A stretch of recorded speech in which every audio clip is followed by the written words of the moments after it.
Alright everyone, just while I've got the post-match stuff on as Forest beat Man City, I've got family enjoying the City loss here. I did some looking at Isak because I know fans are concerned about the injury history and games played and injuries and whatnot. So I've tried to break down where he's played, what season, what injury he had, how many days missed for the injury, and games missed. Now, he made his debut on the 26th of February in 2016 for AIK, and in all competitions he played 29 games. Now, the injury history doesn't pick up any injuries in that period, but he was only there for that season. Now, he moved to Dortmund on the 23rd of January in 2017, so that's the 16-17 season. In that season, he didn't play for Dortmund as such, but he played one game for Dortmund's second team. Now, the following season, he played 11 games for the second team and 12 games for Dortmund's main team, so that's 17-18. So let's have a look. What's his injuries? And in 2017-18, he had a knee problem, which lasted for 33 days, meaning he missed 8 games. The following season, he didn't start, but moved to loan to Willem II in the Eredivisie, which is he moved in January 2019, and he played 18 games for the club. Now there, we have some interesting injuries. We had a shin bruise for 8 days, and he missed 3 games. There was a bruise, which was 4 days, he missed 2 games. He was ill for 6 days, he missed a game. He had a shoulder injury, and that was 18 days, 5 games. And an arm injury, 30 days, 4 games. That's interesting. It's a lot of... But some of these could be coincide with one another, so we don't know.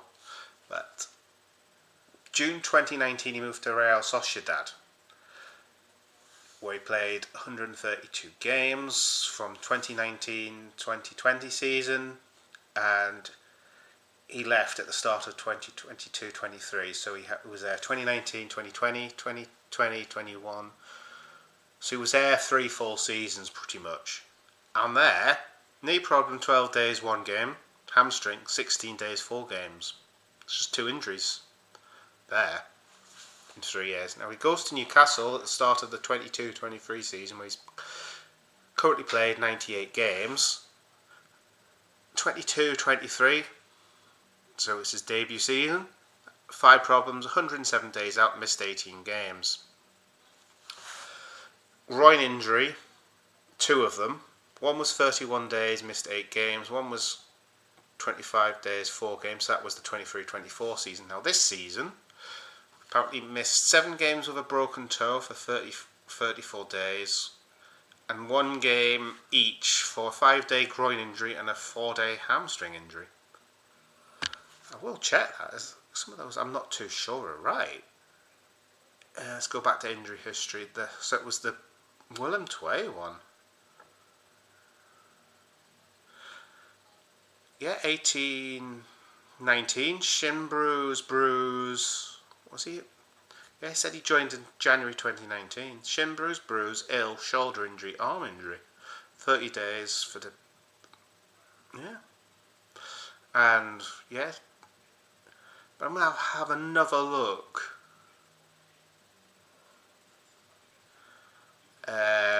For this season, because I'm not too sure he's missed those games.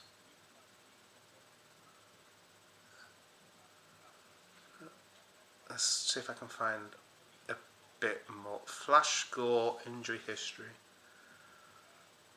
26th of Feb this year to the 8th of March, groin injury. 1st of December 24 to the 3rd of December 24, hip injury. 22nd of the 9th 24 to the 18th of the 10th, 24 finger injury, but that could be strapped, so he could probably still play there. Foot injury, that's probably the broken toe, 16th of the 9th to the 20th of the 9th. So I don't see how he's missed all those games, unless the injury has been there for 7 games, but he could...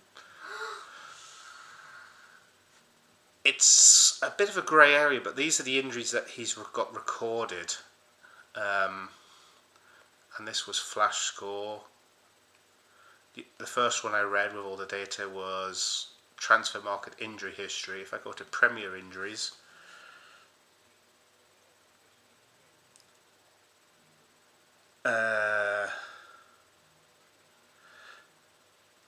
just under 2 weeks for groin, hip, pelvic injury. Thigh injury, 7th of Jan, 10th of Jan, under 2 weeks. I'm trying to find something on this toe, because I don't remember. Ankle foot injury, October the 30th.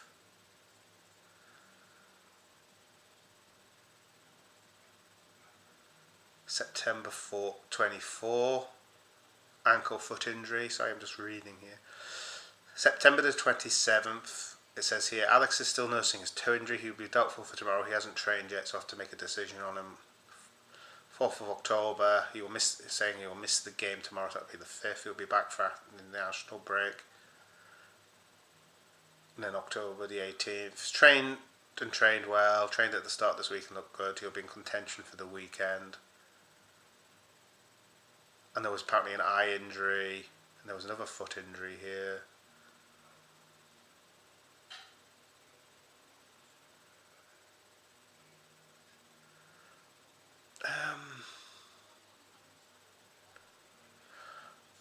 But going off it, it looks like he's had more injuries at Newcastle than anywhere else. Percentages of injuries have been at Newcastle. I mean, Real Sociedad, his percentages of injuries was a lot lower. So fans are worried about the injury history, and if you look at his Newcastle career, that's a fair assessment. And if you look at Dortmund and Willem II, maybe a fair assessment, especially the Willem II one. It looks like there's a lot of games missed, but I'm sceptical on the games missed side of things there. But Sociedad, it appears there's less of an injury. Now, one thing we have with Arne Slot, with Feyenoord, he had a good injury record. He knew how to manage minutes on pitch, and we've seen far less injuries than we did last year and the year before. In fact, the year we defended our title, look at the injury record we had there. So Slot has managed the squad more effectively, it seems, this season. So could the way Eddie Howe and his coaching staff and the training and the prep and the way they play have an impact on the injuries compared to Real Sociedad? I don't know. I'm not privy to how they train, how each club trains, and the individual training programs. But it does look, for a year spell at Willem II, well, not a year spell, it would have been 6-7 months maybe.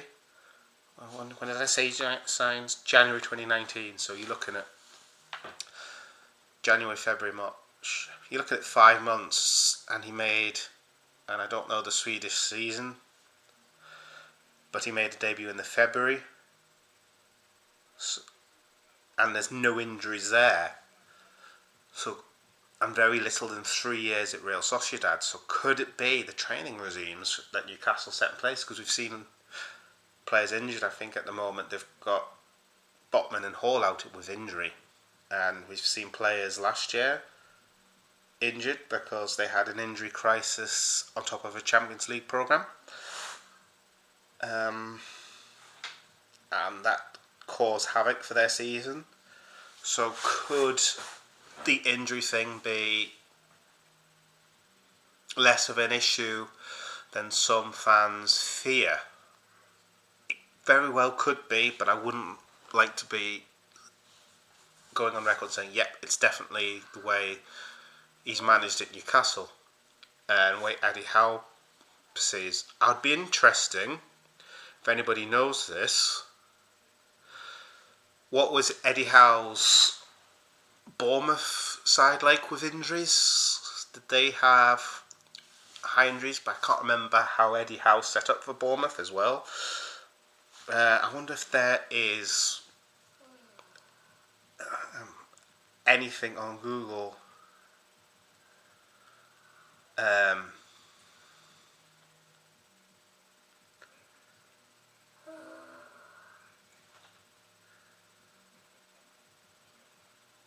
Now I've gone here. I just searched for injury history for Eddie Howe, and there's a Reddit post from 11 months ago. Let's have a look.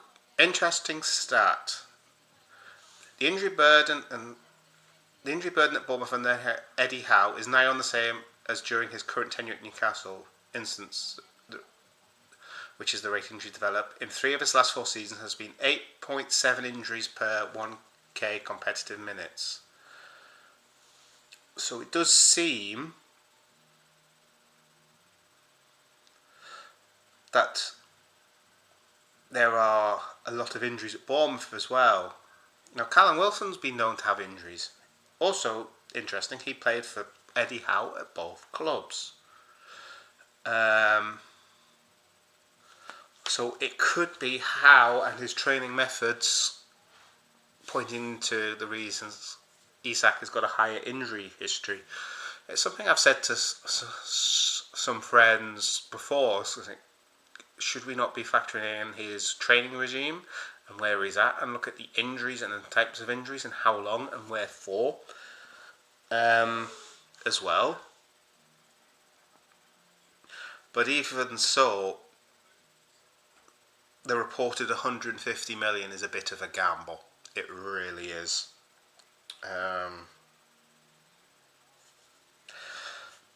I don't know what to think on this one. I really don't. If we could get him and we saw the frequency of injuries that he had at Real Sociedad and AIK, so we could reduce the stress on his body, which it looks like that's what's causing the injuries. If we look at the types of injuries at Newcastle, where were we? I've just had them down. So he had a knee problem and a hamstring at Sociedad, but Newcastle he's had 5 problems, 2 groin injuries, a broken toe, a hamstring injury, and another groin. So he's had 3 groin injuries at Newcastle alone, and only 1 hamstring injury at each club. But a hamstring injury can vary, because one here it says 4 days for Newcastle, 16 days for Sociedad. It doesn't specify what the injury is, so he could have just tweaked it, he could have pulled it, he could have torn it. I'm guessing for 16 days it's not a tear. I think it's just the severity of the pull. I mean, I've had hamstring injuries, and they can be a few days to a week. So 16 days, I would say, is more in line with the pull. And you don't know if there was any other niggles around the time. Also, you don't know how the medical team want to assess and bring back the player back. Every club's medical team is different as well. So to sum up what I'm reading here, yes, there is an injury history. I think every player has an injury history. Tell me a player that's gone through a career without suffering any injury. But you've got to look at where the injuries are on the body. Is it a constant problem? When in his career he had them, and the team. So if he's relatively injury free for his entire career, and then one club he's really injury prone, and that manager's had similar problems at another club. Like here we have Eddie Howe with Bournemouth, and I'm not knocking Eddie Howe here. He's a qualified professional manager. He was in the running for the England job. He's a fantastic manager. We've seen that. But it does seem to indicate from the outside that it could be the setup. I mean, we had concerns with Klopp over the intensity of things. So it could be just something to do with Newcastle, or we could be just making a mountain out of a molehill here. Excuse the noise in the background. Yeah, I'm a bit less concerned over the injuries than I was when I saw initially spells and get number of days out per club. When you break it down, it does seem to indicate more the Newcastle side of things than the player itself. I don't know whether this helps you allay any fears over his injury history, or whether you feel even more concerned about a potential signing of Isak. I'd love to know your thoughts on this. I've tried to break it down the best I can. I've probably not done a very good job or explained it very well. But it seems like we've had two spells in his career where he's had a little bit in the way of shall I rephrase that? There's been two spells in his career where the injuries have been a little more frequent, and that could be down to the actual coaching regime and the individual player programs, because obviously you're going to train a goalkeeper differently to a striker, and the way he's been asked to play as well.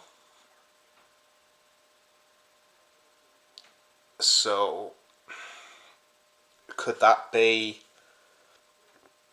for me it looks like that could be the factor, the way he is being managed on the training ground and the training he has to do.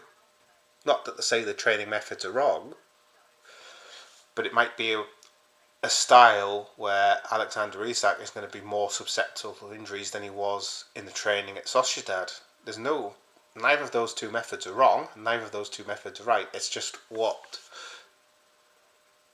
the coaches at the clubs, so Eddie Howe in this case, and whoever was the Real Sociedad manager at the time, how they deemed best fit to train the team, and the coaches what they wanted to do. It's how they felt they could coach a team to get the best out of the players available. So there's a bit of a breakdown on his injury history. So make of that what you will, form your own opinions. I've just tried to present the data to you that I could find. How accurate that data is, please just take lightly. Feel free to look on Google and look at his injury history, and you'll see sort of probably similar sorts of numbers and figures to what I'm seeing.